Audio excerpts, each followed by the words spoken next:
Okay, सो हमने कल discussion किया था इम्पोर्टेंस पे। सो पहला आप ही ने मुझे बताया था, हमने जब डिस्कशन किया था, ये आपको जो नॉर्मल डिसीजेज होती हैं, जैसे आपका हो गया बैक पेन और ओबेसिटी, हाइपरटेंशन, अस्थमा, सो इन्हें क्या करता है, या रिफिल करने के काम में आता है। योग के थ्रू या through the help of yoga हम इन्हें भी सही कर सकते हैं। एक हो गया आपका डिफॉर्मिटीज। डिफॉर्मिटीज मतलब एक कुछ आपकी बॉडी पोस्चर में डिफॉर्मिटीज होती हैं, या पोस्ट जिन्हें हम पोस्चरल डिफॉर्मिटीज भी कहते हैं। हमने प्रीवियस जो क्लास थी, मतलब जब हमने इस चैप्टर को पढ़ा था, आपके सिलेबस में एक्चुअली यह चीज नहीं है, बट फिर भी हमने इस पर डिस्कशन किया था, जिसमें था आपका पोस्टरल डिफॉर्मिटीज में scoliosis, lordosis, bow leg, flat foot and knock knee. ये 5 जो है आपकी पोस्टरल डिफॉर्मिटीज होती हैं, जो हमारे पोस्चर में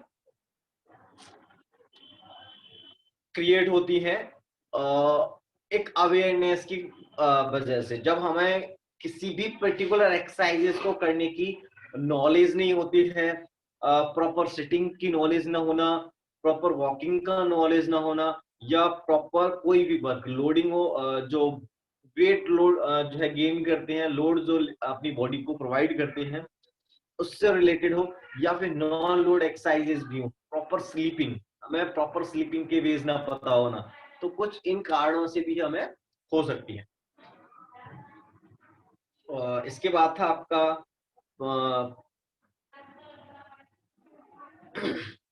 आपकी फ्लेक्सिबिलिटी इंप्रूव करना, यह भी योग का इंपॉर्टेंस है।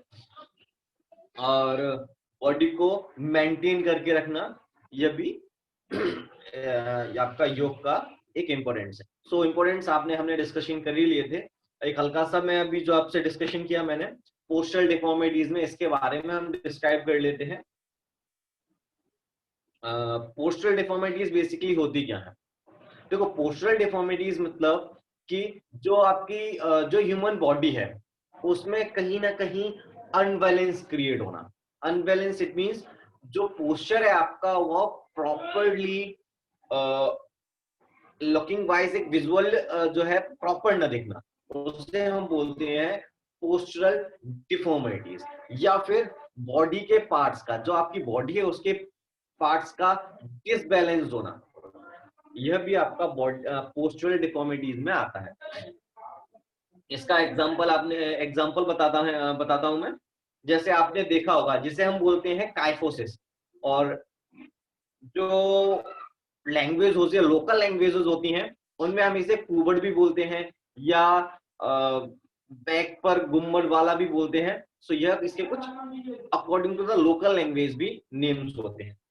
काइफोसिस में क्या होता है कि प्रॉपर वॉकिंग या प्रॉपर सिटिंग की वजह से जब हम नहीं कर पाते हैं, या तो प्रॉपर रनिंग ना कर पाए, या प्रॉपर वॉकिंग ना हो, या हमें प्रॉपर सिटिंग का पोस्चर ना पता हो, या फिर जो एक्सरसाइजेज हम करते हैं अपने फिजिकली जिम में जाकर, या फिर नॉन जिम में जाकर डंबल्स के यूज से, उन एक्सरसाइजेज से भी हमें यह डिफॉर्मिटीज धीरे धीरे जो है होना स्टार्ट हो जाती है। और यह जितना स्लो प्रोसेस में हमें कवर करती है, उतना ही स्लो प्रोसेस इसका क्या होता है, रिकवर करने का। तो इसमें क्या होता है, फर्स्ट जो हमारी स्पाइन होती है, स्पाइन कॉर्ड है, जो स्पाइन में अपर बॉडी पार्ट्स, जो अपर पार्ट्स होता है इसका,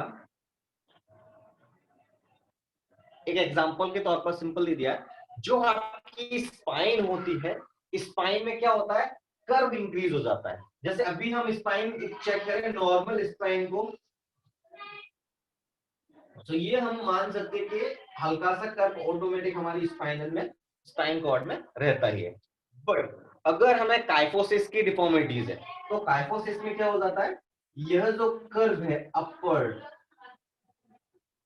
लंबर रीजन में, सॉरी थोरेसिक रीजन में, तो यह जो कर्व है, ये कर्व आपका एक्सट्रीमली जो है बढ़ जाता है। बढ़ने के बाद में क्या होता है, नॉर्मली जो हमारा अपर बॉडी पार्ट्स है उसका शेप डिजाइन इस तरीके से हो जाता है, जिसमें क्या होता है, जो आपकी बैक होती है, बैक साइड में एक ऊपर टाइप का, जो ऊंट का आपने देखा होगा एक गद्दी सी लगी होती है, उस टाइप की डिजाइन हमारी बैक पर निकल आती है।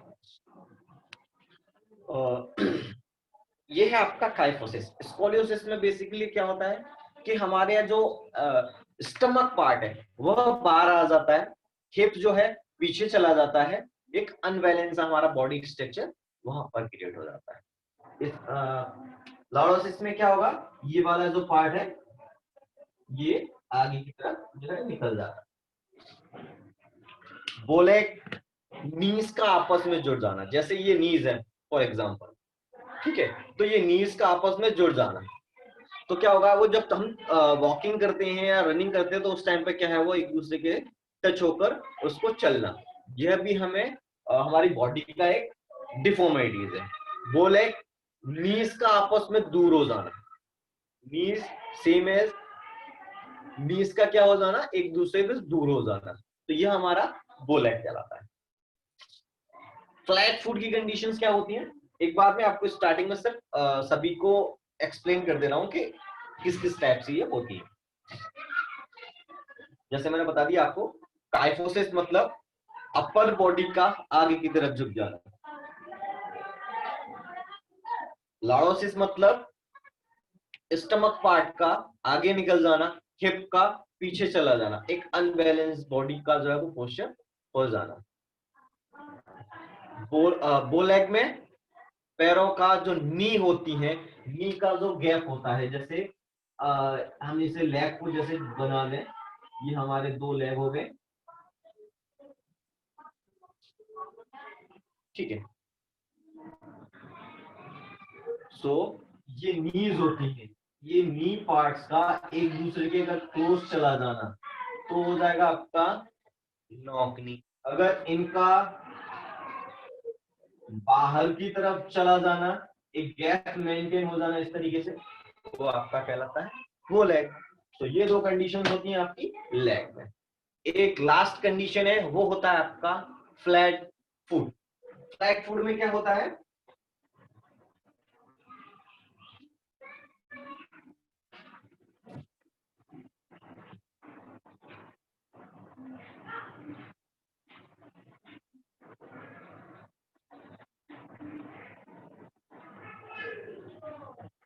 आप अनम्यूट है, अगर कोई प्रॉब्लम हो तो पूछ सकते हैं।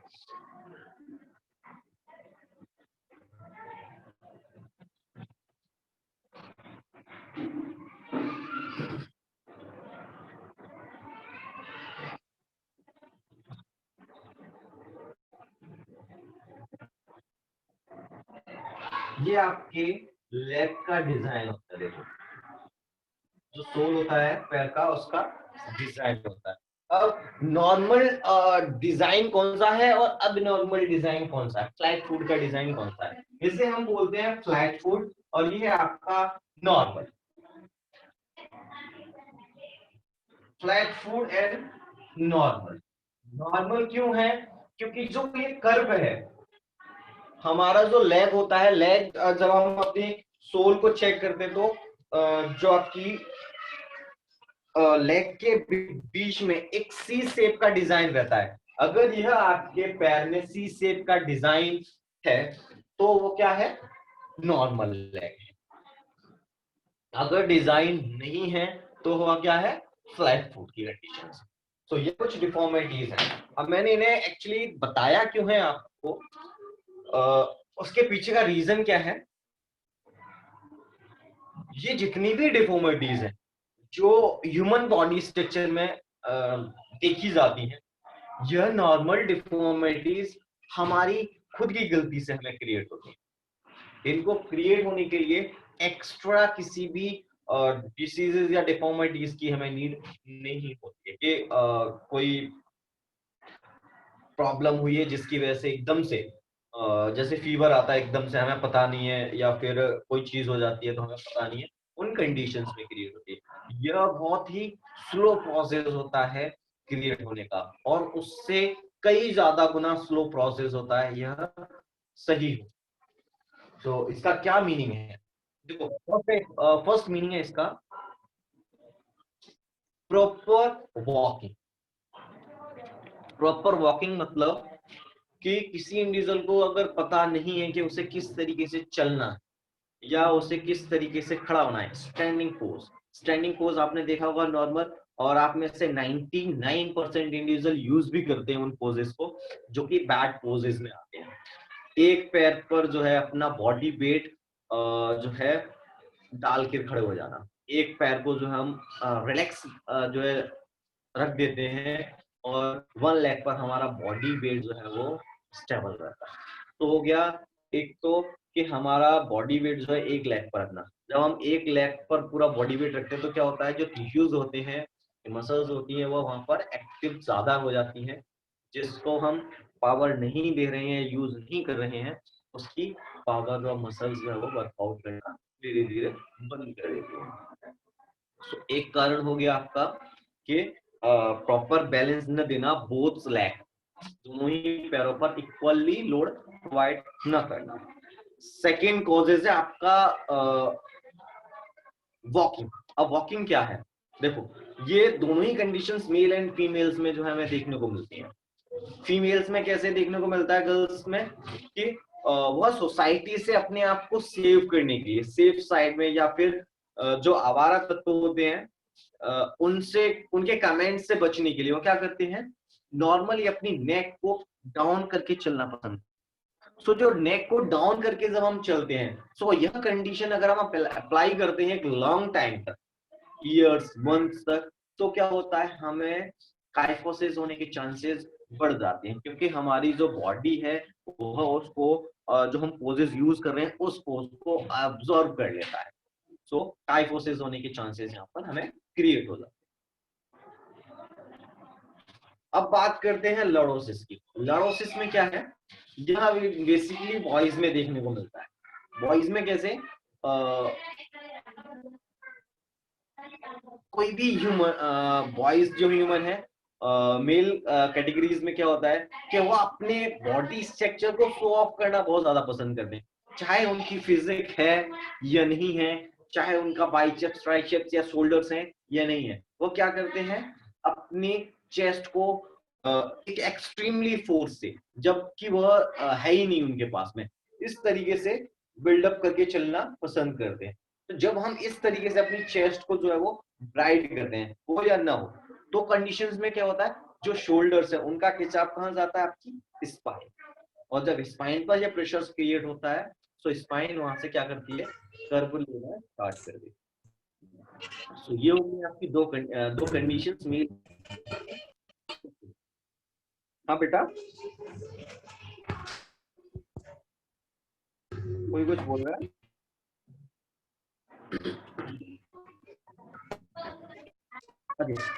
थर्ड वन है आपकी, ये माइक किसका ऑन है,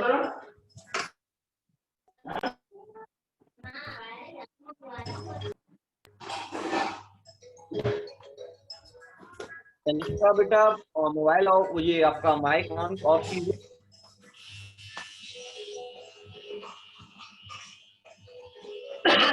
तनिष्का अग्रवाल बेटा, माइक ऑफ कीजिए। गुड।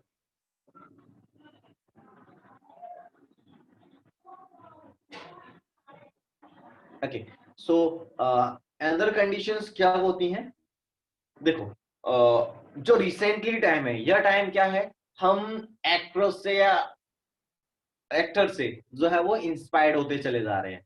इसमें हम क्या कर रहे हैं कि जो हीरो हैं या हीरोइंस हैं उनके बॉडी स्ट्रक्चर को देख करके अपना बॉडी स्ट्रक्चर डेवलप करना स्टार्ट कर दिया हमने। जैसे कई सारे इंडिविजुअल सलमान खान के फ्रेंड हैं, कई शाहरुख खान, कई ऋतिक रोशन, तो हम क्या करते हैं, हम जो है कोई भी इंडिविजुअल थिंक करता है कि क्यों ना मैं भी अपना बॉडी स्ट्रक्चर इनकी तरह डिजाइन करूं। फीमेल्स में जैसे अदर हीरोइंस हैं, बहुत सारी हैं, उनके नाम तो चंद्रबाई नहीं होगा, तो उनकी तरह जो है दिखना स्टार्ट करते हैं। तो यह क्या करते हैं, अपने आप को जिम में जो है वो इन्वॉल्व करते हैं। अब जिम में इन्वॉल्व होना और पोस्चर को डेवलप करना, दोनों ही चीजें बहुत ही ज्यादा डिफिकल्ट है। उसका कॉजेज क्या है? लोकल जिम में जाने से हमें साइड इफेक्ट्स जो है वो बहुत ज्यादा क्रिएट होते हैं। लोकल जिम में जाने का साइड इफेक्ट क्या है? फर्स्ट साइड इफेक्ट कि हमें प्रॉपरली पता ही नहीं है कि एक्सरसाइज किस तरीके से करनी है। लोकल जिम में कोई सर्टिफाइड ट्रेनर भी नहीं है जो आपको ट्रेन कर सके कि एक्सरसाइजेस आपको इस तरीके से करना है। हाँ, कुछ बॉडी बिल्डर्स होते हैं, वो खुद की अपना बॉडी स्ट्रक्चर बना रहे हैं, वही आपको गाइड करते रहे।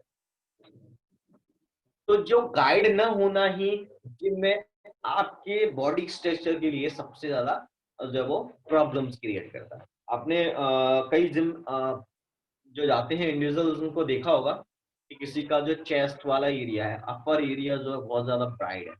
किसी का हमने देखा होगा कि जो लोअर एरिया है वो एकदम ज्यादा कमजोर है, पतला है। किसी का लोअर पार्ट स्ट्रॉन्ग है तो किसी का अपर पार्ट वीक है। किसी का एक आर्म्स का, राइट आर्म या लेफ्ट आर्म जो है उसकी बाइसेप्स एंड ट्राइसेप्स बहुत ज्यादा बिल्डअप है। एक साइड का उसका चेस्ट बिल्डअप है तो एक साइड का उसका चेस्ट बिल्डअप नहीं। तो यह कॉजेज मेनली हमें देखने को मिलता है। यह कॉजेज मेनली हमें देखने को क्यों मिलते हैं? इसकी प्रॉपरली क्या है कि जो जिम इंडिविजुअल जिम कर रहा है वहां पर प्रॉपरली जिम ट्रेनर ना हो, वो अपनी सेल्फ जो है एक्सरसाइज है उनको करते रहना। वह कुछ भी एक्सरसाइजेस कहीं से भी डंबल्स या कहीं से भी बार उठाकर सिर्फ एक्सरसाइजेस करता है, वह बाहर आ जाता है। तो यह भी कॉजेज है आपकी बॉडी स्ट्रक्चर का डिसबैलेंस। और लास्ट कंडीशन है आपकी कोई भी एक्सीडेंटल केसेस जिसमें यह हमें हो सकता है। सो मेनली सबसे ज्यादा बेसिक कौन कौन से इसमें हो गए कि वह कॉजेज हैं जिनको हम सेल्फ अपनी इंफॉर्मेशन को जो है बिल्डअप करने के बाद में इन डिफॉर्मिटीज से अपने आप को सेव कर सकते हैं। चलने का सही तरीका, खड़ा होने का सही तरीका, रनिंग करने का सही तरीका, सेटिंग का सही तरीका।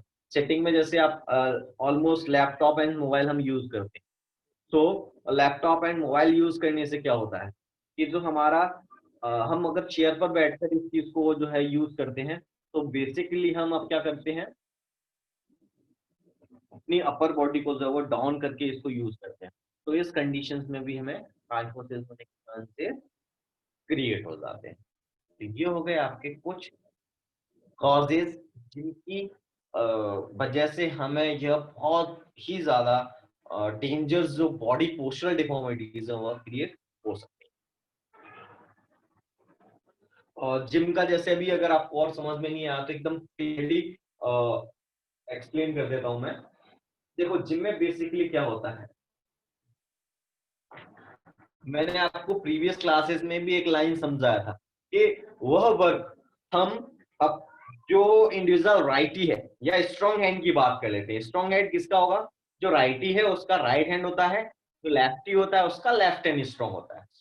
ठीक है, जो राइटी है उसका राइट हैंड, जो लेफ्टी है उसका लेफ्ट हैंड स्ट्रॉन्ग हैंड होता है। सो अगर हम बात कर लेंगे कोई भी इंडिविजुअल अगर अपनी स्ट्रॉन्ग हैंड से एक्सरसाइजेस कर रहा है तो क्या होगा कि उसका बॉडी पोस्चर खराब होना ही है। क्यों होना है? हमने इस पर बात भी की थी कि स्ट्रॉन्ग हैंड क्या करता है, पर्टिकुलर एक एक्सरसाइजेस करता रहता है जिसकी वजह से उसकी मसल्स बिल्डअप होती रहती है। अगर हमने क्या डिजाइन किया, मैंने 4 रिपीटेशन डिजाइन किया, 1 2 3 एंड 4, एक डंबल एक्सरसाइजेस के। डंबल एक्सरसाइजेस के 4 राउंड, एक जिम ट्रेनर की तरह मैं बता देता हूँ आपको हल्का सा। तो अगर मैंने क्या किया, सबसे पहले अपना स्ट्रॉन्ग हैंड लिया, राइट हैंड। राइट हैंड से हमने क्या किया, 25 डंबल कर मैंने एक्सरसाइजेस। बट लेफ्ट से क्या होगा, अगर आप ट्राई भी करते हैं और अगर आपको ये नहीं लग रहा कि आसानी में 25 भी मार दूंगा तो आप गलत है। अगर आप लग रहा है तो आप इस एक्सरसाइज को फॉलो कर सकते हैं। 1 kg या 2 kg का डंबल्स लेके सबसे पहले आप राइट हैंड से एक्सरसाइजेस कीजिए जब तक यह थक ना जाए, फटीग ना हो जाए, मतलब इसको दर्द स्टार्ट ना हो जाए। भाई आप लेफ्ट हैंड से करना, सेम इट इज, कंपैरिजन मत करना कि नहीं इससे और ज्यादा लगाने, तो आपको क्लियर हो जाएगा कि रेपिटेशन जो है, जो आपका रिदम है वह लेफ्ट हैंड से, लेफ्ट हैंड इट मीन जिसका नॉन लीडिंग है उससे रेपिटेशन कम ही लगे। इसका हमने मान लिया 20, चलो 20 मान के अगर मैं इसको और ज्यादा भी मान लेता हूँ 22 मान, यहाँ से अगर मैंने ये रेपिटेशन लगाया 20 का, यहाँ से मैंने इसको 16 मान लिया, फिर से मैंने लगाया ये रेपिटेशन 15 का, यहाँ से मान लेंगे इसको 10, और अगर 10 का लगाया तो मैंने यहाँ पर मान लिया 8। ये रेपिटेशंस क्या हुए, 4 रेपिटेशंस जो मैंने ड्रीम जिम में फॉलो किए अपनी मसल्स के अकॉर्डिंग, क्योंकि 25 लगाने के बाद में मुझे पता है कि स्ट्रेंथ मेरा इतना ज्यादा 25 अगेन रेपिटेशन लगाने का नहीं हो पाएगा, तो 20 लगाया, फिर 15 लगाया, फिर 10 लगाया, 10 पे मैंने ब्रेक कर दी। अब देखो जरा 20, 30, 40, 45, 50, 60 और 70, यहाँ पर मैंने एक्सरसाइजेस जो किए वो 70 हो गया, 70 रेपिटेशन। अब यहाँ पर काउंट कर लें 10, 20 और 40, 41, 42, 43, 44, 45, 46, 47, 48, 49, 50, 51, 52, 53, 54, 55 and 56, 56 रेपिटेशंस किए। मैथ कमजोर है मेरा, अगर गलत हो तो आप बता सकते हो, ठीक है। तो 56 रेपिटेशन किए। अब ये देखो ये डिफरेंस जो आ रहा है 70 और 56 का, 14 का जो आपका रेपिटेशन है, ये क्या रेपिटेशन है कंप्लीट, देखो एक पूरा का पूरा रेपिटेशन, एक एक्स्ट्रा रेपिटेशन जो है वो राइट हैंड ने कर लिया है, और जब एक्स्ट्रा कोई भी एक्सरसाइजेस करता है तो उसका इफेक्ट उस मसल्स पर क्या होगा, अलग से दिखेगा।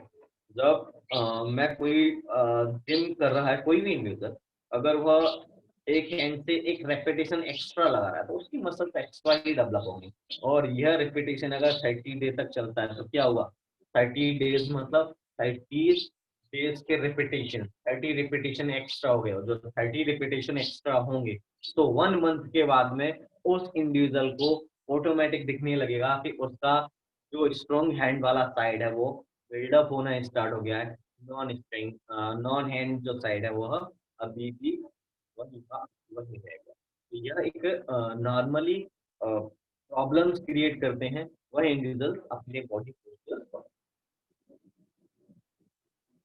तो रिगार्डिंग दिस इंफॉर्मेशन किसी को कोई प्रॉब्लम, अगर कोई क्वेरी है तो आप मुझसे पूछ सकते हो।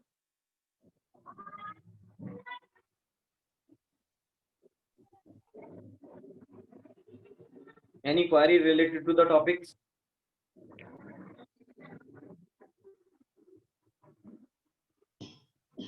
सर हाँ बेटा। सर जैसे कोई बंदा अगर पुशअप करता है और मान लीजिए वो 10 करता है और उसका वो लेफ्ट हैंड से ज्यादा कर लेता है और राइट हैंड से थोड़ा कम होता है, तो इसमें भी फर्क आ जाएगा क्या? बेटा एक्चुअली क्या होता है देखो, पुशअप एक ऐसी कंडीशन है जिसमें दोनों ही मसल्स का जो है वो इन्वॉल्वमेंट सेम सिमिलर रहता है, क्योंकि जब मैं पुशअप्स कर रहा हूं तो पुशअप्स में क्या होगा, जैसे मान लिया कि ये आपका फ्लोर है, तो जब फ्लोर पे एक्सरसाइजेज होगी तो सिमिलर होगी, है ना, तो मसल्स पर क्या है लोड बराबर हो रहा है, तो इसमें कोई डिफरेंस नहीं आएगा। डिफरेंस कहां पर आएगा, जब कोई भी पर्टिकुलर एक्सरसाइजेज ऑल्टरनेट की जाएगी, या फिर अगर आप पुशअप्स भी कर रहे हैं तो पुशअप्स की कंडीशन में क्या है, जो आपके आर्म्स प्लेसिंग रहता है, जैसे आपका क्लोज हो गया, ब्राइड हो गया, तो एक क्लोज रखा हुआ एक ब्राइड रखा हुआ था, उस कंडीशंस में जो मसल्स पर सबसे ज्यादा टेंशन क्रिएट होगा उस पार्ट की मसल बिल्डअप होगी, जिस पर सबसे ज्यादा टेंशन क्रिएट होगा, मसल्स पर पावर ज्यादा लगेगी।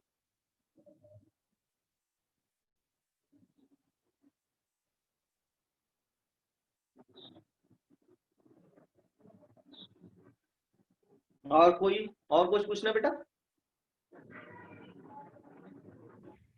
सर पुशअप से हाइट रुकती है क्या? नहीं। नहीं, यही सर मिथ था एक। आपके ये मिथ्स आपको 12th स्टैंडर्ड में मिल जाएंगे, जो यह बोलते हैं कि जिम से या फिर इस टाइप की कोई भी एक्सरसाइजेस से जो है हाइट रुकती है, यह इंफॉर्मेशन फेक है। जिम से कभी भी हाइट नहीं रुकती है। जिम मतलब पर्टिकुलर किसी भी एक्सरसाइजेस से, जैसे हमने जिम का नाम दे दिया, पर्टिकुलर एक्सरसाइजेस कोई भी हो उससे हाइट नहीं रुकती है। हाँ, एक्सरसाइजेस हमें अकॉर्डिंग टू द एज करना चाहिए sir. According to the age क्यों करना चाहिए? क्योंकि जो आपकी मसल्स हैं, जो आपके टेंडन है, वह क्या करते हैं, उस लोड को लेने के लिए अभी प्रिपेयर हैं या नहीं, इसके लिए रिक्वायर्ड होता है। अगर कोई बंदा, जो कोई भी बच्चा 10 से लेके 12 ईयर का है, अगर उसको हमने बोल दिया कि जाओ जिम में अपनी एक्सरसाइजेस करने स्टार्ट कर दो, तो उससे हाइट का कोई वो नहीं है, इश्यू नहीं है। इश्यूज है उसकी मसल्स का, कि कहीं उसकी मसल्स डैमेज ना हो जाए, क्योंकि अभी उसकी मसल्स क्या है, ग्रोथिंग में है। तो जो ग्रोथ वाली मसल्स होती हैं वह एक्स्ट्रा एक्सट्रीमली लोड की वजह से टूट सकती है, खराब हो सकती है, जो कि आगे के लिए उसको प्रॉब्लम्स क्रिएट कर सकती है। हाइट का कोई रोल नहीं है। हाइट के लिए तो हम एक्सरसाइजेस खुद करते हैं। योग क्या है? एक्सरसाइजेज है। योग में कुछ आसन ऐसे हैं जिनको हम हाइट बढ़ाने के लिए करते हैं। अब कोई बोले कि पुशअप से हाइट रुक जाएगी, तो भाई मैं तो लटक भी तो रहा हूँ, उसमें भी तो मेरे आर्म्स की स्ट्रेंथ, मेरे शोल्डर पर जो है लोड आ रहा है, मेरे पूरे बॉडी स्ट्रक्चर पर लोड आ रहा है। लटकने से बोलते हैं हाइट बढ़ती है, तो लटकते समय भी तो मेरा पूरा पोस्चर उस एक्सरसाइज को कर रहा है। तो यह एक myth है। प्रॉपरली कोई फर्क नहीं पड़ता है। सिर्फ फर्क पड़ता है उसकी मसल्स टेंशन पर, कि कहीं मसल्स उसकी खराब ना हो जाए। इसलिए हम उन्हें 18 ईयर्स तक बोलते हैं कि जब तक मसल्स प्रॉपर ग्रोथ न कर लें, कोई भी हमें जिम वाली एक्सरसाइजेस नहीं, हैवी वेट वाली। सर पुशअप ज्यादा मुश्किल वाइड आर्म वाले होते हैं या फिर क्लोज वाले, जैसे जो डायमंड होते हैं वो मुश्किल होते हैं या फिर जो वाइड वाले? बेटा, दोनों ही पार्ट्स जो हैं आपकी पुशअप्स की, वो अलग अलग पार्ट्स को बिल्डअप करने के काम में आते हैं। अगर आप क्लोज कर लोगे, तो क्लोज में क्या होता है, जो आपका यहाँ पर वी शेप डिजाइन करते हैं, उसको डिजाइन करने के काम में आता है। और ब्राइट करने के बाद में जो आपकी साइड जो कर्व होता है, उसको इंक्रीज करने के काम। दोनों ही एक्सरसाइजेस का पर्टिकुलर अलग अलग इफेक्ट होता है। इसके एक्चुअली मुझे मसल्स के नाम याद नहीं है, इन्हें इंटीरियर और पोस्टीरियर कुछ नाम भी दिया गया मसल्स का, जो मेरे माइंड में से भी निकल गया, क्योंकि मैंने बहुत दिनों से अपनी जिम्स के रिलेटेड टॉपिक्स पर स्टडी नहीं किया। तो उसमें क्या होता है, जो इंटीरियर एंड पोस्टीरियर जो मसल्स पार्ट्स होते हैं, यह मसल्स उन पर्टिकुलर पार्ट्स पर वर्कआउट होते हैं। जो भी एक्सरसाइजेज हैं, यह एक्सरसाइजेज सभी डिफरेंट डिफरेंट जो डिजाइन की गई हैं, वह पर्टिकुलर उनके पार्ट्स को बिलोंग करते हैं। जब आप क्लोज करके करेंगे, तो आपका देखना, जब भी आप क्लोज ज्यादा कर लोगे, तो आपकी इंटरनली पार्ट पर प्रेशर ज्यादा क्रिएट होगा। ठीक है। और ब्राइट करोगे तो एक्सटर्नल जो कर्व आता है उस पर प्रेशर, ये उसको इंक्रीज जो है डिक्रीज इंक्रीज करने के काम में आता है।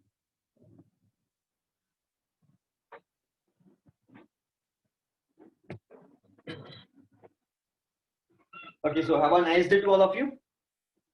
अच्छा, एक टॉपिक रह गया था, जल्दी से फिनिश कर लेते, वैसे टाइम हो गया। प्राणायाम का, what is the meaning of प्राणायाम?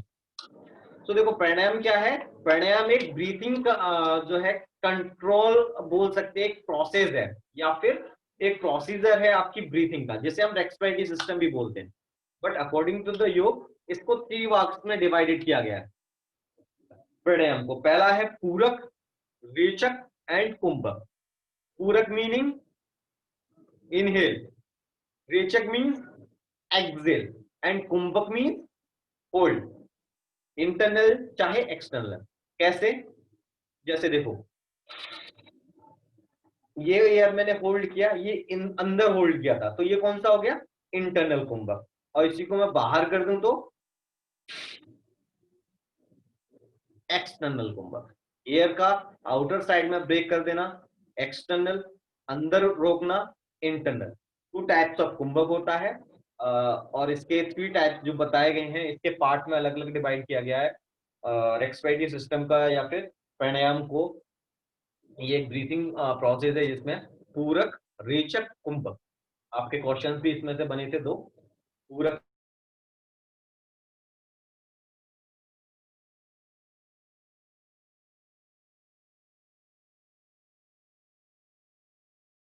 करना, एक्सटर्नल मतलब आउटसाइड द बॉडी, एयर को होल्ड करना। ओके, तो have a nice day to all of you.